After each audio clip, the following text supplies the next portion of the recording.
Today I got a brand new Acer Aspire 5 laptop with the Ryzen 7 processor. I'm going to do some upgrading on it and I'm going to do a clean install. I'm going to show you how I do it. So let's get started.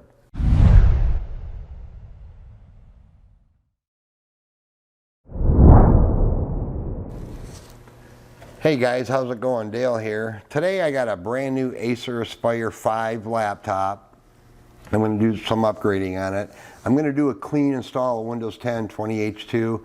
You could obviously clone, but for this video I'm just going to do a clean install.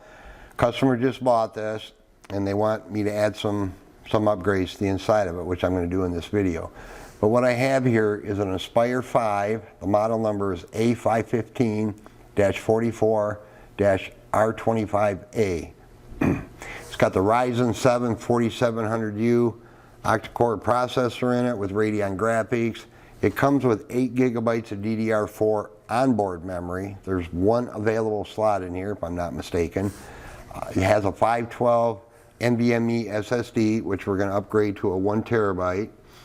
And it of course has a full HD IPS display, has a 48 watt-hour battery. It's a nice little laptop. It's got a backlit keyboard, and I sell a lot of these Aspire 5s. They're not real expensive. Of course, the Ryzen 7 model is a little more expensive, but on this model, let me unplug my cord. It's got a standard 45 watt AC adapter. On this side, we have a USB A-type port, your headphone jack, or external speakers, power light, and hard drive activity light. And over on this side, it comes with a C-type USB 3.1 and 2 A-type USB, HDMI port, Ethernet jack, and then your power cord goes right here. So just for comparison though, once I open this up, I'm going to show you here. What I have is another Acer Aspire 5 sitting right next to it. You can see they're identical twins on the outside. They're identical. Most of these Aspire 5s of this series are. This one has the Ryzen 3 with Radeon graphics. This, like I said, is the Ryzen 7. But once I open it up, I'm going to open this one up next to it, and I just want to show you a couple of interesting things on the inside. So first, because I am going to do a clean install, I'm just going to shut it down, open it up, and get right to putting in the parts.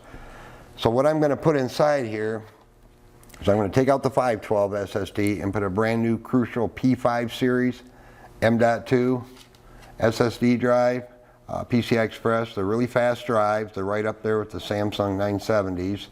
I've read and saw a lot of benchmarks on these. They perform pretty well. So we're going to go from 512 to 1 terabyte. This model also has a 2.5-inch drive bay in it. And I'm going to put in a new 1 terabyte, 2.5-inch SATA solid state drive. They just want all the extra storage. So overall, they're going to have 2 terabytes of storage. Then I'm going to add an 8 gigabyte stick of Corsair Vengeance RAM, another 8 gig stick, so they'll end up with a total of 16 gigs of RAM. So we're going to beef it up quite a bit. It's not a gaming laptop per se, but these Ryzen 7s with these Radeon graphics, it will play a lot of the games out there just fine. Maybe not on the max settings, but you can still play some games. The mounting kit comes with this model in the box. Now, like on this Ryzen 3 I just showed you, the mounting kit is already pre-installed inside the laptop. I've done videos on this model, so you can go check that out.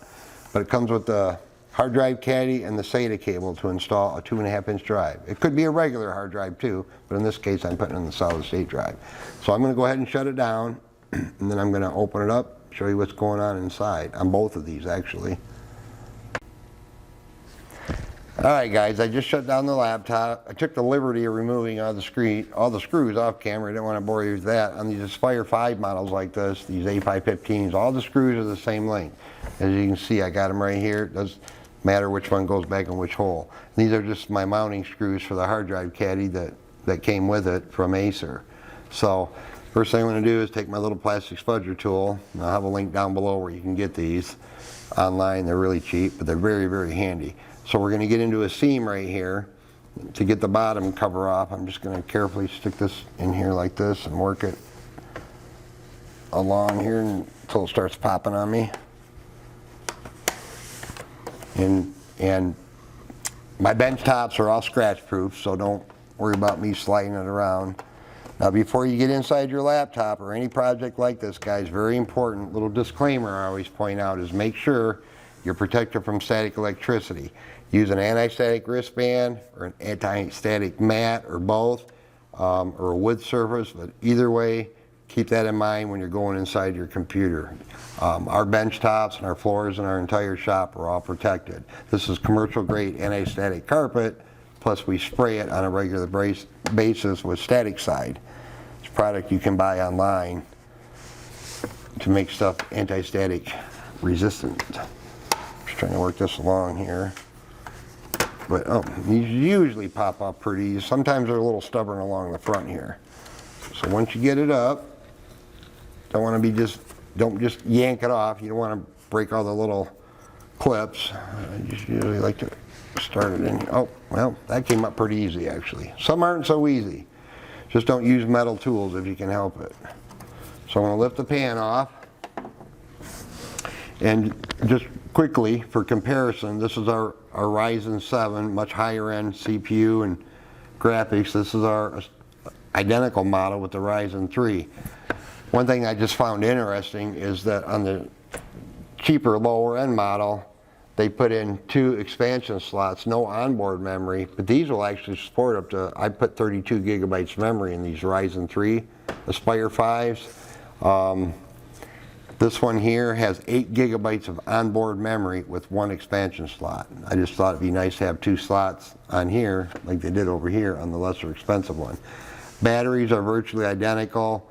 Motherboards are obviously laid out a little bit different.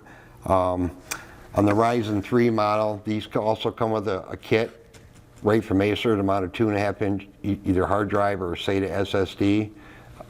And on this one, this is our caddy that we're going to mount right over here with our SATA SSD over here. So let's get that out of the way and get right to it here. So the first thing I want to do though is I'm going to disconnect our battery. Very important. I mean, I'm not going to say I haven't slapped memory in without disconnecting the battery, but I'm always very careful right here. I'm going to lift up my tape. Get that out of the way for a second. I've got to remember to put that back on. But here's our battery connector. This connector is going to slide straight back. Some lift up, but this one's going to pull right back. If it'll be kind and come out easy, that would be nice. Remember, we got juice in here, so you got to be careful. So that was pretty easy. So before I do anything else, so I have to open it up and get a hold of the power button. Oh, there goes my battery. I knew that. I forgot about that. So I'm going to hold in the power cord, or the power button, discharge any juice that might be flowing around in there, and put the battery back in, because these don't actually screw in. These are held in by the bottom pan. I just forgot about that, guys. Sorry. No harm. Just put it back in place. My bad. All right, and make sure it gets all the way back in there. So anyway, where'd my cable go? This is real life, guys. So no editing. So anyway, we'll hook our battery up when we're done. So the first thing I'm going to do is I'm going to put in 8 gigabyte DDR4 of my Corsair Vengeance RAM here in this empty slot. Bump us up to 16. Just going to gently put it in and carefully snap it down until it clicks in with these little clips on the side. All right. And here's our factory Western Digital 512 NVMe that we're going to remove. Of course, I got a little sticker over the screw here. And we're going to lift up out of the way. So I'm using a number 0 or a PH0 magnetic tip Phillips screwdriver on all these screws, including the bottom pan. Works pretty good. Just one mounting screw. Pop it out. And put in our P5 Crucial 1 terabyte in its place. Got the heat shield tape already on it, so we're good there. These SSDs do get hot. These NVMe's, they're designed to run hot. The 3D, or the NAND chips, they get really hot, as well as the controller. But, so, there, we got our 1 terabyte in there. It's going to perform a little bit better than these, because these, I believe, are only I believe these are Gen 2. Could be a Gen 3. No, it's a Gen 2. Tell by the A and B keys on it. So anyway, that's our new SSD, our new memory. Now we're going to go over here and mount our drive. And this is a little tricky, guys. I've done videos on these before. So the first thing I'm going to do though, if you look over here closely, this is our Wi-Fi card. We need to connect our SATA cable to this little connector right here, but it's just underneath the edge here, so we have to take this screw out so this Wi-Fi card will pop up to get access. Here is where you really need a good quality screwdriver. If you strip that screw out, it's going to be a pain for you. So, and you got to put a little gentle downward pressure, but if you got good tools, these usually come right out. In this case it did. We're going to leave it in place there. We just need to get access to this little connector right here. I'm going to flip this lever up. Get up there, just like that. Because this is going to connect to that. So I'm going to take my drive. I believe it goes in here just like this. I'm not sure if that's designed to go over top or underneath. Yeah, I'm going to leave that right underneath. Just like that, guys. All right. So this, because once you put this in here, we got to do a little bending on this cable. Oop, wrong way. This only goes in here one way, obviously. Carefully snap it out. Be careful of your little ribbon cable here. And this has got a little line in it right here, which we're going to bend it over just like that so we can connect it to the main board. Just don't pinch it too hard, but it is designed to bend a little bit, or flex. We're going to put it in our caddy and put our mounting screws in. These little black ones here. Or actually, I take that back. That's the silver ones. I knew that. Just take your time with this stuff, guys. And you'll do just fine. But I got several, oops, excuse me, hit my mic. Got several other videos on these Aspire different models. I've done these upgrades and clones and whatnot, so you can check those out as well.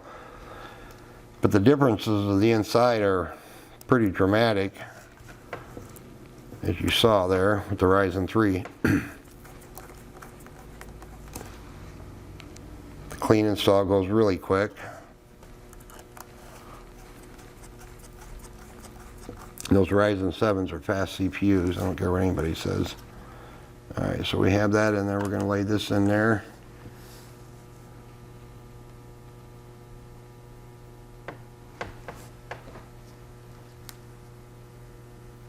What am I doing here? Oh, here we go. Sorry, I had a brain lapse there for a second, guys. Sorry. Alright, so we're going to push down on this cable gently here. So it goes in one way. There's little tabs here that kind of line it up. And get a screw started over here. Just like that. Just want to lose my Wi-Fi screw here.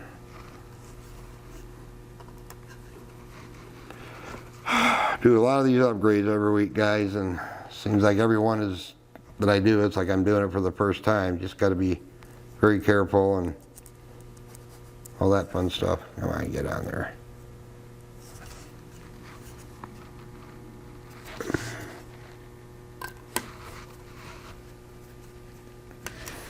Right, cameraman?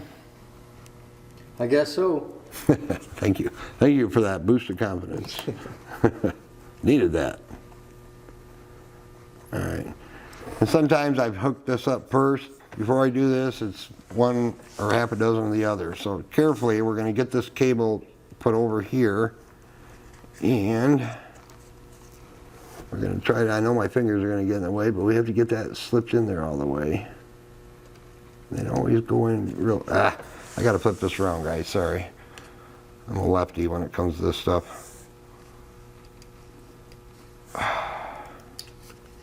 Cable is just long enough. So now I got it in the slot there, and we're going to flip this lever back down. Going to make sure it's in all the way. I think that looks good. Looks good to me. Look good to you? Mm-hmm. Make sure it's nice and even and not twisted. So now we're going to carefully push our Wi-Fi card back down. But I've had some of these other videos where you got to do this. I've had comments where people said they couldn't get the screw out. Just got to use a good tool, little slight downward pressure to get a bite on the head, but you got to just use a good quality screwdriver is all. So there, that's in. Our cable's right where we want it to be. All right, so I think I'm ready to boot it up and do our clean install, or turn it on and do our clean install. Put the battery back. Oh yeah, I got to do the battery. How many times I've done that? Don't tell nobody. Well, when you get in a hurry during the day and doing a ton of these, nah. Got to get this around. The battery wouldn't have fell out, I wouldn't have this problem. They got another piece of tape there. I know my hands are in the way, but there, we just got to get it lined up. Thanks for reminding me on the battery. Nothing worse. So just carefully slide it back in with your finger if you can. Careful of the little, tiny little wires.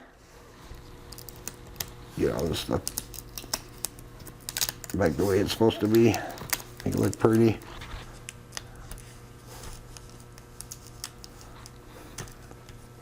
Looks good to me. All right. Battery, SSD, memory, new NVMe drive. Quite a little upgrade on this bad boy. I always wait to put all the screws back in so I know everything's good, just in case, because sometimes you got to open back up, you forgot to do something, or something just don't work, or had a defective part, or whatever. When you're squeezing these back together, always be conscious of this side here. If you squeeze too hard in here, you can actually damage your LCD screen in there. You don't want to do that. So I am going to plug in my AC adapter for this, just in case. And we're going to boot off our Windows 10 flash drive. I made a video on how to make one of these. You just download the Microsoft Media Creation tool, and you can get the latest version of Windows 10, whatever happens to be. In this case, it's 20H2 edition. It'll create a bootable drive to do your clean install. And there are other methods to do this, but this is the quickest and easiest for us here at the shop. So I'm going to turn it on, and it might take a minute to read that new RAM. These Acers always kind of hesitate on this first post. Plus we got a blank drive in there, so we got to let the BIOS, the CMOS, kind of do its thing here. So don't panic if it doesn't post right away. And sometimes I have to simply force it off. Oh, there we got a post. So usually, let's see if it'll default to the flash drive. If not, we can force it.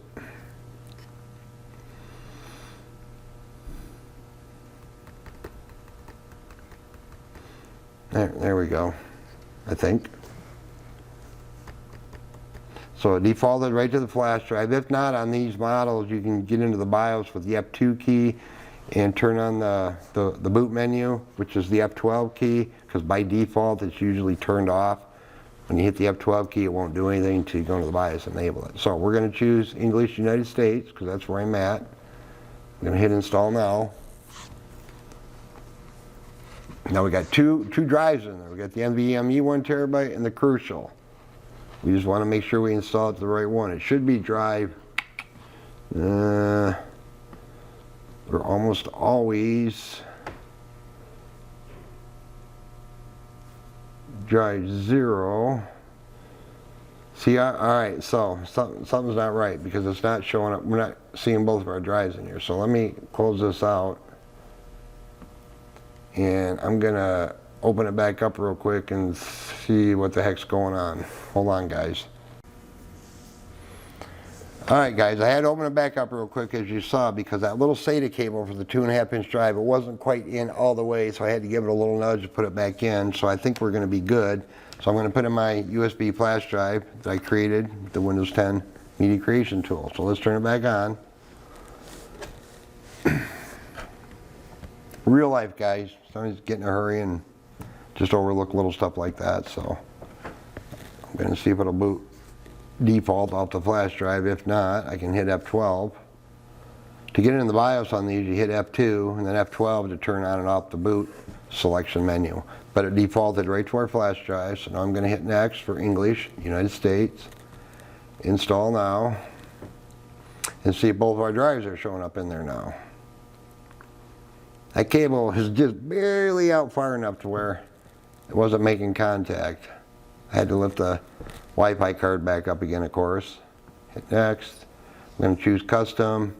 There, now we got both of our drives. So in this case, we're going to choose drive 0 because that's going to be our NVMe drive.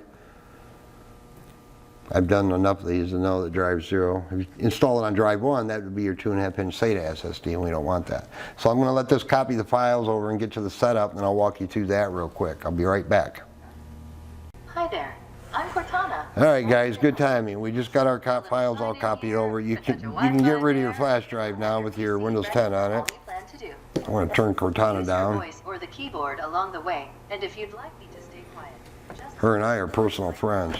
So I'm going to walk you through the setup here real quick and then get into Windows just to make sure everything's there that's supposed to be there. Now the 2.5-inch SATA drive is not going to show up until we go into disk management and allocate it. And I'll show you real quick how to do that. Let's dig in. Alright, so let me, excuse me, let me, alright, so United States, that's where I'm at. US keyboard layout, we're going to skip additional layouts. All this stuff you can change later. Now, I always like to choose, I don't have internet, I'm not connected to my Ethernet or my Wi-Fi, so I'm going to hit I don't have internet. Just so you know.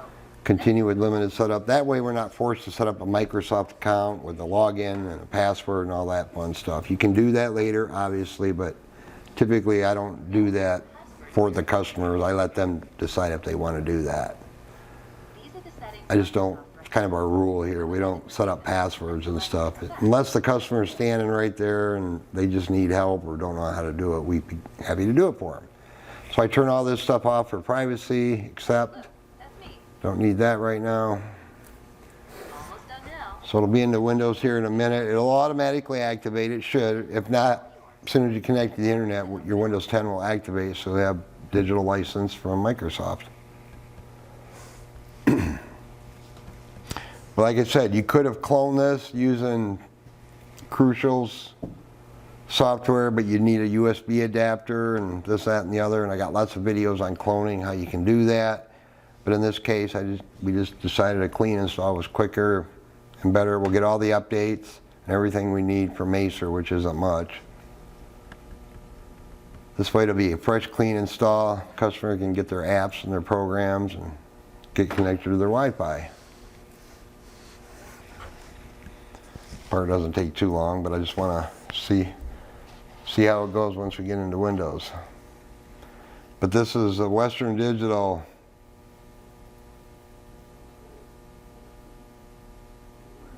SSD. Just trying to see here, it's a 512. But what we put in here is a much higher performing drive by any comparison. Alright, so we're in Windows. Now we're not quite done yet because like I said, we're not going to worry about the internet or any of that stuff. We got to go into disk management and get our other drives, just looking for a display driver. So all you got to do is go down to your start button here. We're going to right click on it. We're going to go up to disk management right here. And you're going to let it open up. And here's our 1 terabyte, 2.5-inch drive. We're going to right click on it. Going to do a new simple volume. Just hit next. You could partition it if you want, but in this case we're not. We're going to have just one 1 terabyte drive. Accept all the defaults here. It'll be drive letter D. Next. NTFS, yes. And hit finish. Do a quick format. Boom, it just popped up. So let's go double check just to make sure. Alright, so here's both of our drives. Here's our empty drive. You can right click on this and hit rename if you want to rename it something besides new volume. And here's our C drive, our NVMe drive. I'm going to go down here in the search and just open up the task manager real quick. Just hit enter. More details, performance. Here's our CPU, Ryzen 7 4700 processor. Here's our memory. We have 16 gigs of memory, 2400 megahertz. The onboard RAM was 2400. If you put like a 2666 in there, it would still be at 2400 because it's always going to run at the lowest common denominator, so to speak. So there's all of our memory. We're good to go there. So we got a nice, fresh, clean install with nice upgrade inside. I appreciate y'all watching. If you liked it, give me a like. If you loved it, you can give me a sub. I'd certainly appreciate that. So y'all have a great day. Thank you.